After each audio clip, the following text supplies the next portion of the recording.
Gila County is east of Phoenix and north of Tucson, relatively close to the majority of the state's population. We are the heart of Arizona. Gila County is right smack in the middle of Arizona. That slogan carried a special meaning the weekend of February 14th. The county offered more than 1,000 people something special.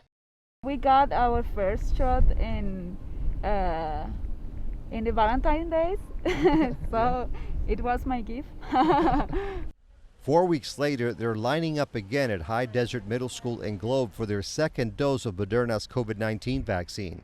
Sasha Shuck lives in Tucson but works for a mining company in Gila County, so he and his wife qualify for the vaccine. Both are in their early 30s.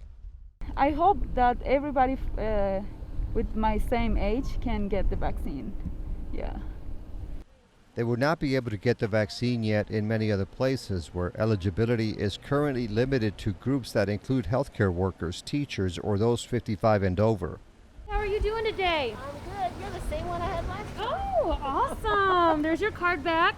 But in Gila County, residents or those who commute here for work and are 18 years old or older can't get a shot. It's awesome, actually.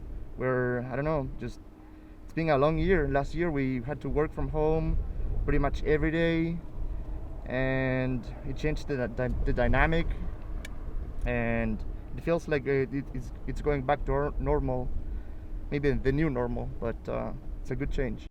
Like other jurisdictions in Arizona, Gila County focused on older residents when vaccinations began in December. But as more people 65 and up got their shots and others did not register, the county noticed a decline in participation. So we decided we were going to fill our clinics and we just needed to get shots in arms. Because you don't want the shots not to be used. No, and it is very much, you have a 10-dose, multi-dose, and you have to do 10 doses. There are times when we actually get additional doses, and those need to go out as well. In addition to lowering the age requirement, Gila County also made it easier for residents to register by creating a locally staffed call center. So having enough phones, having enough people like human to human. So that's sort of what we have done, and it's been fantastic to see how many appointments we have filled. The county says cooperative efforts and communication between different agencies and groups such as the National Guard have also been pivotal. How are you on vaccine? We can use another round of vaccines. All right, I'll get you some. Thank you. Erica Lee lives in Tucson, where she tried to volunteer at local drive-through vaccination sites. They had enough people, so Lee drove more than 100 miles north to Globe to offer her assistance. This is her third weekend day on the job at this pod, point of distribution for the COVID vaccine. I guess at 50 years old, I don't feel like there's a whole lot of things in my life I've done that really contribute to kind of a generation. It was an opportunity to just feel a part of something that hopefully brings us all back together. And then just wanting to see everybody hopefully be able to get back to their lives. So the sooner we can do that, the better. We have seen a lot of death in Gila County, unfortunately, and it's touched everybody's lives. And, if you can get a vaccine to prevent that, why wouldn't you do that? And there are going to be people that probably are not going to be receiving a vaccine, and that's okay as long as we somehow get to herd immunity.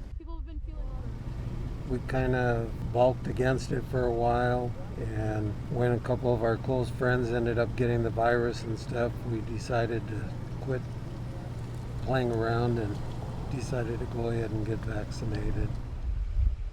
Moving forward, the county is planning additional drive-through events in other locations to vaccinate even more residents, including with the single-dose Johnson & Johnson vaccine.